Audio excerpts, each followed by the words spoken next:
I wanted to make sure I did not get over. Yeah. All right, so we are in the midst of week 1 of the challenge, and there was we put up a post last night asking you guys to ask us questions, and because we've been seeing some challenges, issues, things that we need to clarify, make people understand. So this video is going to deal with that. E, how much liquid are you in today? Right now, not a lot. If we count my coffee, I'm at like 30 ounces. And how much protein are you at? And protein, I'm at like 30 grams so far. And fruits and veg? Any? Fruits and veg. I had banana this morning. That was like 110. So that's what I'm at. Cool. I'm currently going to be at, after I finish this, 48 plus 14, what is that? 62 plus another 16, 78 plus 12, 90 ounces. I'll be at 90 ounces. 43 grams of protein, 300 grams of fruits and vegetables. So, how do we know these things, right? Like, what magic are we using?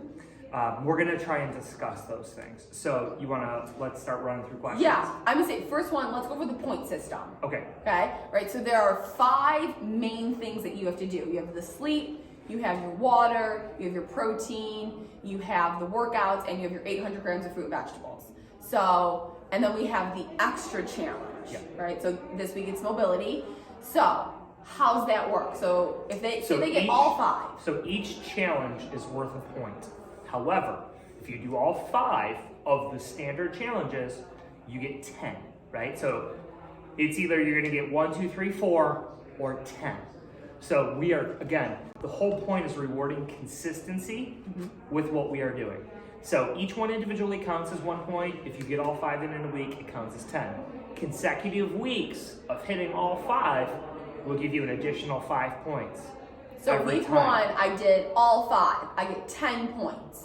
Week 2, I also did all 5. You get 15. I get 15 points. So really, I'm up to 25. If you're points, keeping track, right? Yes. Okay. Yep. Okay. And then the bonus challenge is going to be an additional 2 points. So Okay. for those of you who missed something for whatever reason, we're trying to, again, give you bonus credit, right? It's like, hey, what can I do to get my grade from an 89 to a 90? This is what we're looking for, okay? So we are trying to show you guys the power of consistency. That's how we're going to be doing that. So say this week I do everything but sleep.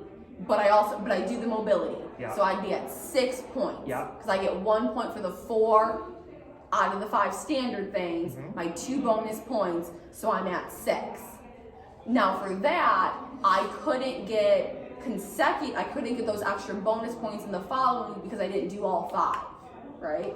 So week 1, I missed one of the things. I only got 4 out of the 5. Week 2, I got get everything, 10. but 10's the most I could get. Yep. Okay. I mean, if you did the bonus activity, you'd get 12. On that second week. Yeah. Okay.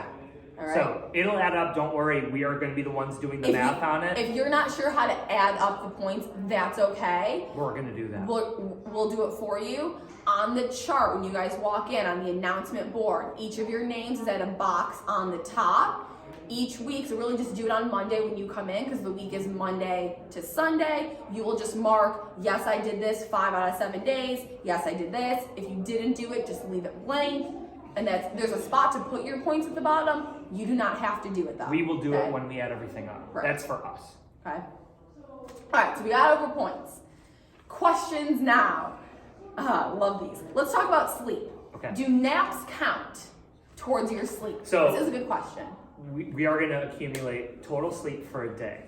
The thing that we have to do, and however you measure it for you, it just has to stay consistent. So say I go to sleep Monday night. I had 5 hours and 30 minutes. Tuesday, I took a nap during the day. You have the option to count that toward your Monday night sleep if you would like. However, if that's what you choose to do, you must continue to do it that way for the rest of the challenge. Okay. You might be thinking, well, what's the other option? Well, that sleep that you did, that nap on Tuesday, you could use it to count towards Tuesday night sleep. We don't care which one you do, just please measure it consistently. So I can't, Monday night into Tuesday, I got 5 hours. Tuesday, I took an hour and a half nap. I count that towards Monday so I can get my points. 6.5 hours. Right? Tuesday, again, or Tuesday I sleep 5 hours.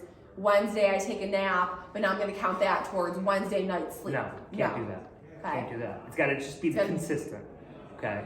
That's what we're looking for. So we're not trying to jip anyone on anything. And listen, we do encourage you to take naps if you need to take naps. We think sleep is very underrated in its importance. And so we want you guys to make sure you're taking advantage of that. Yeah. And if you are someone who has like the Whoop, the Garmin, a Fitbit, anything where it's tracking for you and you can see, it's 6.5 hours of sleep. Yeah, it's not 6.5 hours in bed. Right. So for example, my Whoop says that I was in bed for like 7 hours and 2 minutes. I only slept for 6 hours and 23. So I do not get credit for sleep last night. Unless Unless I take a nap. And 7 minutes. Yeah, 7-minute nap. But just so you know, it's not just time in bed, it's actual sleep time. So if you are a person who doesn't have a tracker, I'd recommend you take about 85% to 90% of the time that you are in bed as a strong guesstimate as to how much sleep you're getting. Again, we're just trying to show you the rewards of the consistency and doing it a little bit better. Okay, it's not to be fickle, it's not to be jerks to you, it's to help you guys understand the power of the things that we don't take advantage of, that don't actually cost us more money. Sleep is going to be one of your best free recovery tools in drinking water. Yeah. Okay, let's talk about protein. There are lots lots of questions about protein. Yep. Okay, so first up, how much protein powder is too much? I typically say like no more than 2 shakes a day, but I guess now we can get into like how much is in one shake. So right? let's talk about a couple of things. Some of you are finding out that you have been vastly under eating protein quantities. And some of you are afraid of what the amount of protein you're supposed to be eating because you've heard it's bad for you. It's going to be bad for your kidneys. Yet, on the other hand, we are totally cool as a group, society, whatever, eating 1,500 to 2,000 calories of processed sugar, and you're like, that's fine. But hey, have 150 grams of protein, you're like, oh my God. I can't do that. I'm gonna be in the hospital. It's too much. So, please understand, the amount of protein that we are asking each individual to eat is not excessive. And the reason we are asking you to eat that much protein is to help you with your being satiated. That will help diminish your desire to eat fluff foods. Foods that are higher in calories, don't have a lot of nutrient density, but are easily consumable. So when it comes to protein shakes, please remember those are supplements, right? They are supplements to a good diet. So they should not be the majority of the protein that we are consuming. It shouldn't be your main source. Those should be Correct. fillers. Yeah. Right? I need a little bit more here, things like that. Then we supplement with the protein So powder. I think the idea of 2 shakes a day, totally cool. What do we mean by that, right? So typically a serving of protein in a shake is about 20 grams. So some of you are going to have more muscle mass and you're going to consume a larger amount of protein just in general. So I would say a range of 20 to 40 grams is not unreasonable. I did see someone have like a 60-gram protein shake the other day, and I think they were just trying to like pack as many calories as possible into what they were eating. Yeah. You also have to remember, I get it if you're eating a large amount and you're like, let me just eat a lot at once. Not a bad idea, but your body can also only absorb so much at one time. So you do want to just kind of space that out a little bit. Well, and the thing that, and maybe this is the challenge, is people aren't realizing, hey, what are better choices for me? Like if this amount of protein in fruits and vegetables seems too voluminous, how do I make more dense choices so that I don't feel like I'm spending all day chewing, right? And eating a lot. So yeah, like I don't think I ever eat like that much. I don't have that much protein in a shake. ever, 60 grams. I usually that's a lot. have, because what's the perfect protein? 25? Yeah. So that's normally what I do. My breakfast had a total of 43 grams, and I had a yogurt, and I had a protein shake milk that I used with my cereal. But, we got to find good choices for each of you in terms of, hey, this is a protein that I don't mind eating. This is a protein that I can easily remember how many grams are in what I might eating is, right?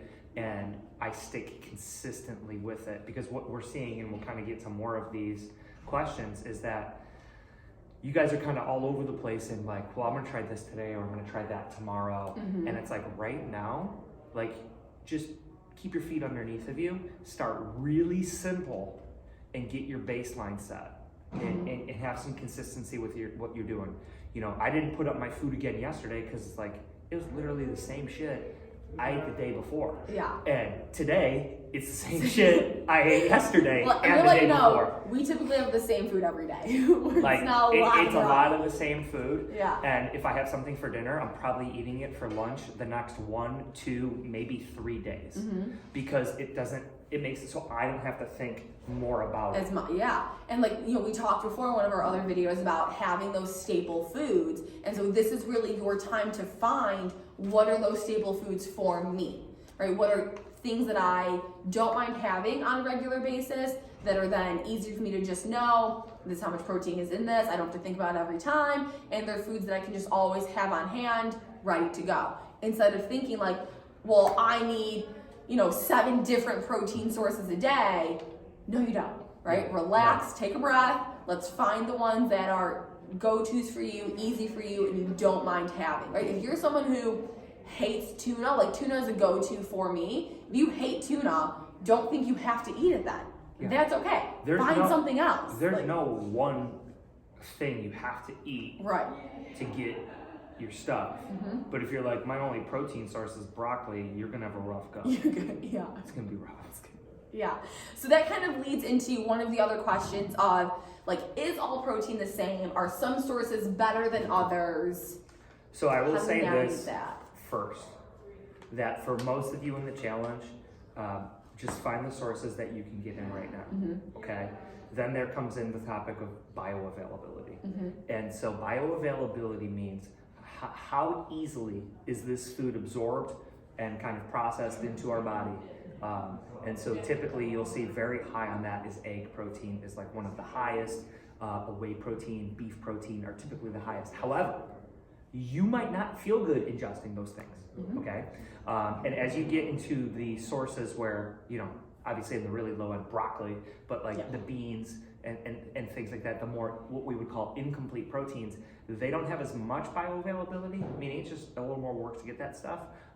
But again, the answer to are there going to be better choices than others? Yes. If you are a person who is struggling to eat all the food, you should be looking for really lean protein sources where there isn't a lot of other things with it. There isn't more carbs with it, right? So egg whites, eggs, lean beef, 95-5, 90-10, those types of sources. Tuna fish is exclusively protein. Those types of sources are going to be your best bet. If you're the type of person who's on the opposite end of the spectrum, like, hey dude, I ate all my protein, I ate all my fruits and vegetables, and it's noon, and I need to be up till 10 p.m. What do I do? That's where we're going to look for more sources that are having other complex carbohydrates in it, a beans and a rice type of thing, stuff like that, that's going to help you stay satiated throughout the day. But really, it's going to come down to, guys, what is going to allow you to be the most consistent long term? Long term is not 8 weeks. Right. 8 months, 8 years. Yeah. 8 decades. And I like to use the example, we're talking about protein, but if you think in terms of produce, right? Everyone's like, it's gotta be fresh and organic and locally sourced. And that's ideal, but frozen is still a vegetable. Better than nothing. Right. So in terms of the protein, right now, eat what's available to you, what you have access to, you like, is quick for you, and you're okay eating. Yeah. Do that first. And then once you are consistently doing that, it's no problem for you, I'm getting that protein in, then we can get picky and all right, now what are the best sources for me to have? Someone had a family member at their house that had those Ensure Maxes, and they were They tasted good. There's They a lot of were protein in low them. calorie. They're 150 calories, 16 grams of protein for the Ensure Maxes. Yes. Right? Yeah. And it's like, yeah, cool, Yeah. do it. Have Like, those. So whatever you got, if you like it and it's working, keep doing it. Have that. Yeah. Okay. And I guess we kind of touched on this. How do I get enough protein? Eat. So this goes back to one, lean sources. And are you waiting too long to start eating? Are you having a breakfast that has no protein in it or very little? Like, you got to make sure, say you got to eat 100 grams of protein, and you're like, I eat 4 times a day. Then you need 25 grams of protein in each meal, roughly, to get there. You can't eat 2 meals and be like, shit, I got 97 grams of protein to go. You're probably not going to be successful for the day. So if you think about it, right, this challenge, it's helping you to also build a better plate, which means every time you eat. So really, you should be having a protein and some sort of fruit and vegetable every time you eat. And that's gonna help you get there and reach those targets without being like, it's 9 o'clock at night, I have 90 grams of protein left, what the fuck do I do? Right. You know? And you may find, you know, if you're someone who struggles with it and you're like, all right, so I'm just gonna do a lot of egg whites, we might get 4 weeks into the challenge and then you're like, I can't fucking eat another egg. Yeah. Like, I'm sick of them. Yeah. Right? So kind of spacing out your protein, having it every time you eat, and, you know, balancing that with fruits, vegetables, those other things is gonna make it not so like, I'm so sick of this food. Yeah. And if you find that you're getting sick of a food, it is not your staple food then, you know? Yeah, you gotta listen, if you're struggling to get in the fruits and vegetables or the protein, you have to make sure you're having them at every meal, period. With protein sources, it has to be lean sources if you're struggling to get them in, because then what's gonna happen is that canned tuna fish is 5-6 ounces. It's not big. Every one of you are human adults and can eat 5 to 6 ounces of tuna fish in volume. If my cat can do it, you can do it. I'm not saying you like the taste of it, but you could have a food of that protein density and be okay. Because that's the other thing. So say you're eating 4 or 5 times a day and you're eating 4 ounces of whatever protein it is, you know, whatever meat it is every time you eat, and then you're like, shit, I'm still falling short. Okay, bump it to 5, 4.5, 5, right? Just have a little more at each meal, and then that way it doesn't seem like so much more or that at one time. You might be the person who, beginning of the day, end of the day, after your workout, having that 20-gram protein shake could help you out a lot. 8 ounces of water, 20 grams of protein. Hey, you're getting the liquid as well, 2 for 1. Yeah, right? And no, this wasn't a question, but bringing up the liquid, just so you guys know, your coffee counts, your Red Bull, your Kill Cliff, any liquid besides alcohol is counting towards your water goal. And like espresso shots or 5-hour energies. Yeah. So if you are someone, you can make it harder and do just water. That's okay, right? That's okay. But we're trying to make this so you can do this after the challenge done. Do this for 8 months, 8 years, the rest of your life. And if you know, to get to my water goal of, 100, I need to count this cup of coffee, then count it. Yeah. That's okay, right? But even as we go, you can make it harder. 4 weeks in, you're like, you know what? I'm not gonna count the coffee anymore. I'm just gonna aim for that water. That's okay as well, all right? We did the points. Okay, tracking protein. So I like to use MyFitnessPal, and obviously I use it because I track all of my macros, right? So I'm keeping track of all of that, but I just find it easy because it does all of the math for you. So I can scan the label of whatever I'm eating. I can type in Wegmans chicken breast, Wegmans ground beef. You are weighing your protein in ounces, right? So if you have 100 grams of protein to eat, that is not 100 grams on the scale of weight. That is 100 grams of nutrient protein, okay? So I'm gonna weigh my 4 ounces, I'm gonna put that into MyFitnessPal. It's gonna tell me it's about 20 grams of protein. Say I have to get to 100, I have 80 grams left. Yeah, you're not eating 100 grams of meat. Weight, right. You're eating 100 grams of protein. Right. Like 1 egg has 7 grams of protein. Mm-hmm. 3-4 ounces of beef, chicken, whatever, has somewhere between 20 and 30 grams of protein. Mm-hmm. Okay, so it's not 100 grams of meat. It's not just weighing the meat. Like, okay? that'd be horrible. Yeah. Suck. So I highly recommend just using some sort of app or something. Like, I think Dennis just does it all mentally because he can do that. If you want to like write it down every time and keep track that way, that's okay. Like I use my Fitness Pal, there's Chronometer, there's a ton of free apps and things like that you can use. You can always just write it down. And like we were saying before, if you find those staple foods, like his breakfast, my breakfast, it's the same every day. So once I know it for one day, okay, now I just know it. And I know what this is. I don't have to think about it as much. But really making sure you understand when you put it on your scale, it's not 100 grams Done. on the scale, did it by breakfast, crush that protein. Yeah. Not that. Okay?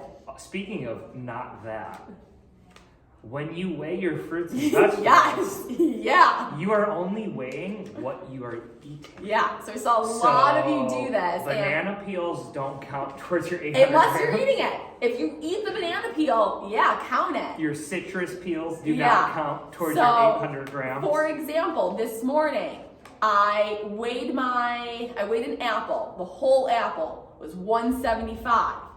But then I sliced it because I'm not going to eat the entire apple. I'm not eating the stem and the core. I don't eat the stem, I eat the That's core. fine.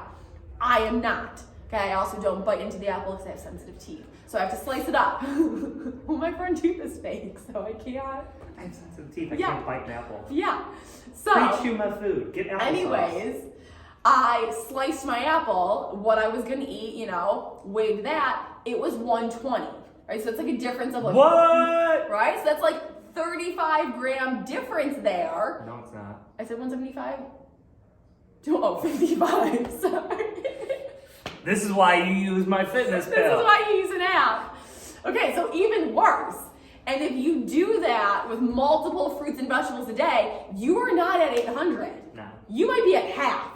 So those of you, and maybe you're just doing it for the picture because it looks nice. That's fine. But just knowing you are weighing what you're eating. Yeah. Same with your meat. I always weigh my meat after I cook it when I'm going to eat it. That's just... So whatever you do with the meat, just do it consistently. Same like with the sleep. If you always do it uncooked, cool. If you do it cooked, cool. And so what I'll say about both of those things and why I do it mentally, I'll typically choose to underestimate or buy foods like my... I like berries more. I don't do a lot of like apples and bananas and stuff, but so I'll buy a pint of blueberries. Pint of blueberries is like 430 grams of fruits and vegetables. And so I'll get a couple things like that where I know exactly what I'm at, and then I make sure I'm overeating the rest of the day on it to exceed 800 grams. I'm probably closer to 1,000 or 1,200 grams of the fruits and vegetables. With meat, what I like to do, what we do at our house, is we typically cook large portions.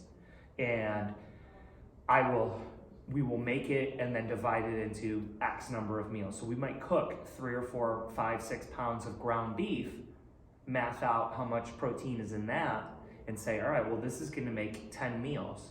And so we just take, say it's 400 grams of protein and it's 10 meals, or we'll say 500 because then it'll just be 50, right? So then it's 50 grams of protein per serving. And I know it's gonna equal out because I'm gonna eat them all, and I don't have to worry about, well, this one's 47 and this one's 53. It is gonna work consistently for me because I know over the course of that week, I'm gonna get that amount of protein that I had said is going to be in there. Same thing is true if you're cooking, like someone was talking about, well, I made this big soup and I had a ton of veggies in it and I just pureed them all. How do I count that? Well, do you know how much all the vegetables weighed? Yeah, cool. So take the weight of the vegetables, divide up how many servings you made, and then that's how much weight is in each serving of the soup. So that's what I like to do. Yeah. It makes my math a lot easier. Yeah. I only got to do math once or twice, and then I know, okay, I'm getting 50 grams of protein here. I'm getting 400 grams of carbohydrates here. And I feel like, especially when you make recipes, like if you make a chili, I think someone was asking about that the one day, anything like that, it's gonna be easiest if you're just like, this is how much is in it, divide by how many times I'm gonna eat, right, how many servings, right? And servings is whatever you decide that is. Right. So if you're like, if the recipe says it's 5 servings, but you're like, no, I'm only gonna eat this 3 times, I want a bigger serving, that's okay. Just divide all of it by 3. Yeah. That's totally fine, as long as you're consistent with it. Like, I always weigh my meat after I cook it. That's just how I do it. Yeah. You know? I think that makes the math a lot simpler for a lot of people. You know, and again, there's just certain numbers we both have memorized because we've been doing it for so long, and those are just simple go-tos for us. So don't feel like you should know that already, but by the end of the 8 weeks, there's gonna be some things you're like, all right, yeah, that's gonna be 28 grams of protein, this, that, blah, blah, blah. Like, you're gonna understand it better because of the consistency. And it wasn't a question, but it kind of came up a little bit. The fruits and vegetables and the protein is not the only foods you're eating. Yeah. I mean, you still need fat. You still need fat in your diet. This is the floor. Yes, this is minimum baseline. Okay, so eat your fruit and vegetables. Also have other things. Like, right, these aren't the only foods that you're allowed to eat. You can still have some rice if you want. You can still have other things. Do not just think this is it. This was the part of when we were discussing making the challenge, the idea of inclusivity. We aren't telling you you can't eat anything. We aren't telling you you can't drink anything. What we're telling you and asking you to do is include these 5 things and then live your life with the rest of it. And so if you want to go have ice cream, I had it last night, have ice cream, okay? But if you're hitting all of that other stuff, then what should happen is you're not going to feel the desire to have a whole bunch of other stuff. But this is not just what you're trying to do. Right. And someone asked about, do I got to track calories as well? Oh, yeah. No, unless you want to. Again, you guys can make this as hard as you want, as easy as you want. We provided you the framework to start with, and we are trying to show you how to make it livable for each of you. So if you do end up using one of the apps to track your protein or anything like that, do not get caught up in, because I think even MyFitnessPal, when you first create an account, it'll give you targets or something. Don't not worry about those. Like, if you want to, that's fine, but you do not have to track overall calories, overall fat. For the carbs, fruit and vegetables are carbs, but those are the only ones you're tracking. So if you do have a slice of pizza, if you have toast or something like that, you do not have to track those things. I just think the app for tracking protein makes it a lot easier. Yeah. What else? And that was it. That was it? And then, well, then there was, do like different meats count differently? But I think we kind of answered that with, as long as you just weigh it. So you're gonna have to look up each meat choice that you're making, right? So if you're looking, we'll take ground beef, you know, the amount of protein in 400 grams or 200 grams of 95.5 beef versus 80-20 is going to be very different. So just make sure you are measuring it for the appropriate food, right? And there are so many online free calculators that can give you that information. Yeah. You know, like the MyFitnessPal will have all of those things. They'll have probably even below 80-20, probably have 70-30 on there. And so you can do all of those things and just find out where you're going to be at for all of those things. A lot of times, you know, if it's more of a pre-made, like a sausage or something like that, it should have on there how much sausage it has per serving. And you're gonna, again, you just gotta do a little bit of math. You know, this is where making simpler choices is gonna be very helpful. So like you would weigh it the same, put it in the app, like you're tracking, no matter what the meat is, tracking it the same. Yeah. But right, the amount of protein per serving might be different depending on the meat. It is not universal for all meat sources. So it's not like 4 ounces of protein is always 20 grams. That's not true, but you'll still weigh it the same and then just track it based on what that specific meat is. Yeah. Okay. And guys, if you have other questions, you know, ask them on this video, shoot us messages, because if you have these questions, more than likely someone else has them. And even if you think it's a silly, goofy question, you know, we might mess around with you and joke around with you about it, but we're gonna answer all the questions. We wanna make sure, again, you guys are set up for success, that this is long-term, that this is the last challenge you do, right? Because you don't need to do another one because you kick ass and you have better control of what's going on. You build those habits. Better understanding. So. And remember, tomorrow is going to be our benchmark workout, an FYF benchmark. Yeah. That'll be interesting. It's going to be good. Yeah. So I think those are all the questions. If you have more, Just shoot us a ask. message, let us know. All right. See ya.